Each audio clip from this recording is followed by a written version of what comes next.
So, I was wondering, what does your day look like? Because you talk about routine, and Hmm.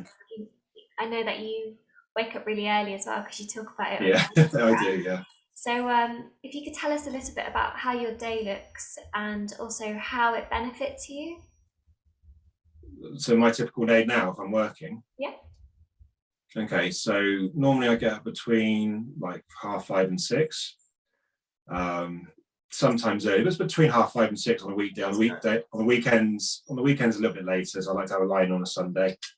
So I want to lie but so I get up and then me and my girlfriend will go downstairs, make a cup of coffee, and then what I'll do is I'll let the dog out typically, and then I'll go in the garden if the weather's nice, so I'll sit myself downstairs and I'll do meditation for or mindfulness for about anywhere between 5 and 20 minutes.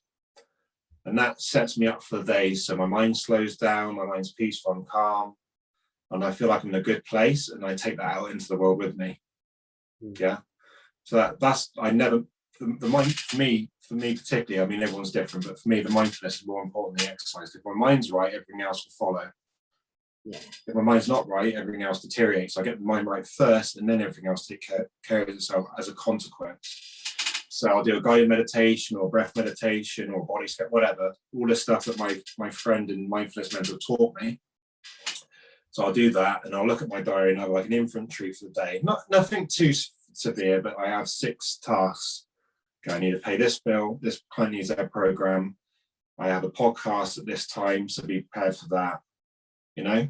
So and I'm like, right, okay. And then either I go straight to work, so I've got an early start, and my dog's usually, he sleeps till like 10 o'clock because he's lazy. But so he'll sleep, and then what happens, I'll come back, and if my girlfriend's still here, we'll have breakfast together.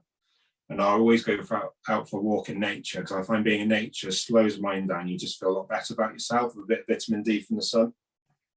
So where I live in Whitney, there's a forest nearby, and I go there a lot. And I don't take my phone with me, which is quite unusual on the side. People are on their phone too much.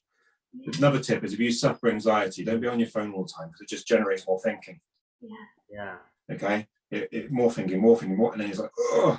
So I'll leave my phone at home, and I'll go out anywhere between 20 minutes to an hour with my dog, and it's just me in nature, and I just switch off. That's so the meditation and being out in nature is my self-care. Okay, and then I'll come back, I'll have some breakfast before I go out for a walk, take a shower, and then I just keep. So I have my first few clients, and I just keep training clients for the rest of the day. I might come back in the afternoon, do some admin in my office here, have a nap maybe. If I started really early, like 20-minute nap, have some lunch. I try and eat well. I still have treats, I still have junk food every now and then, but majority of my diet's clean, because I know if I eat well, I feel better about myself, okay? Physically and mentally. And then I normally finish work about 9 o'clock at night. I try and finish at 8. So if I take on too much work, then I put too much pressure on myself, like I said earlier, and that's the self-care thing again. So before I take on too much work, so now I try and finish at 8, and I don't do any more work after that. So before, I keep working throughout the evening, programs, plans, planning. When 8 o'clock hits, I don't do it anymore now. That's it. And then I do martial arts now twice a week, 3 times a week. So I go to my martial arts lesson. It's Wing Chun. So my good friend Colin Greeny and Whitney teaches self-defense. I do that a couple of times a week. Or if I got nothing to do that evening, I might listen to some music, or go out for another walk, or make some nice food. Then in the evenings, I typically would read a book, or watch some TV, or listen to some music. Like, I love listening to my vinyl collection, but normally it's vinyl or book, sometimes TV. And then I keep a diary, and I always write a couple of things that I've been grateful for the day. So I'm grateful for having this podcast. I'm grateful for the weather's nice. I'm grateful that I have my health today, whatever. Simple things, 3 things to be grateful for. And the irony is, the more you have to be grateful for, you have more things to be grateful for. It's self-perpetuating. If you're suffering anxiety or depression, it's always being stuck on the negative thing, rather than that person was really kind to me today, because you forget about all that stuff because you're trapped in your thoughts, right? So I have a gratitude. So I'm grateful for being healthy today. I'm grateful for lovely weather. I'm grateful for having a podcast. And I have 3 things. I'm not too self-critical, but I have 3 things to improve upon tomorrow. Yeah, a little bit earlier, be a bit more punctual, maybe tell the truth to the best of my ability, stuff like that.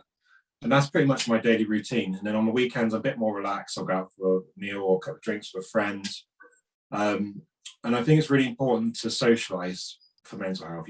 We're social creatures, right? COVID has been a massive issue for self-isolation, and then you're lost in your thoughts, and it's not good. So now that restrictions are easing, going out for a meal with a friend or a couple of drinks or seeing your family or going for a roast, like tomorrow I'm going to see my grandparents for a roast, and just socialize and interact with people makes you feel so much better, you know. So that's pretty much my daily routine at the moment. Brilliant. Yeah, sounds like you're very organized now and self-disciplined with your routine. I try to be, because I know that's what makes me feel good. So I want to stay in that place, because like I can share this with you. I have like not a contract, I have a written agreement with myself. These are the behaviors and habits that make me feel good, make me a better person. These are the behaviors and habits which would lead me down that road of anxiety and depression. And it's like, this feels really good, and the discipline pays off. Yeah. If I fall back into this, I need to get professional help. I don't think I ever will, because I've worked too hard on myself now, to be honest. But these behaviors lead me to being better as a person, feel good about myself. And these behaviors I can slip back into, which will pull me this way. And that's like a written agreement that I have with myself. I mean, it's different for everyone else, but I keep that in my wallet. I just look at it every day. Okay, I'm doing the right thing.